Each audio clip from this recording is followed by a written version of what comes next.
The world and history of cigars has a much bigger reach than most would expect. The lives of many historical figures are intertwined with cigars, but even so are major institutions, especially that of the massive American Broadcasting Corporation, CBS. And it is the almost forgotten history of how cigars actually created CBS that I will try to tell today. CBS is one of the biggest entertainment and broadcasting corporations in the world, and also a Fortune 500 company. Although it is gargantuan today, the company had humble beginnings. It all started with Sam Paley, who was a Ukrainian immigrant to the US in the late 1800s. He settled in Chicago and he found work as the lector, reading stories and news to the rollers in a cigar factory. He would later work as a roller and a blender too. He finally had enough money and knowledge to start his own production, and his own Congress cigar factory, as he named it. His first line of cigars was named La Palina, a play on his own last name, Paley, and also an homage to his wife. The company saw great success in the first decades of the 1900s, and the Paleys became millionaires. They would even roll and sell up to 1 million cigars a year.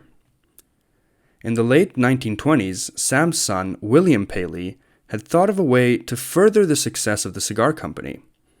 He was able to acquire a struggling radio network called the Columbia Phonographic Broadcasting System, CPBS. He dropped the word phonographic to try to streamline it, and it became the Columbia Broadcasting System, which of course has the initials CBS. His intention was to use this network for radio advertising, primarily for his family's La Palina cigar brand. So this was exactly what he did, and with enormous success as he managed to double the cigar brand sales within only a year. One of the most successful shows on the network was actually named the La Palina Hour of the legendary radio broadcaster Kate Smith. This was of course named after and sponsored by the cigar brand. The outstanding growth of the cigar brand, however, paled in comparison to the expansion of CBS. William Paley, after his father's retirement, would begin to focus entirely on CBS, which was initially just planned to be a vehicle to further the cigar brand. The cigars eventually faded, and CBS became the massive company it is today. But without the cigars, the broadcasting corporation would have never begun. Luckily though, Bill Paley, the grandson of Sam, has today revived the brand in the 21st century, and La Palina cigars are back on the market in honor of the family's legacy.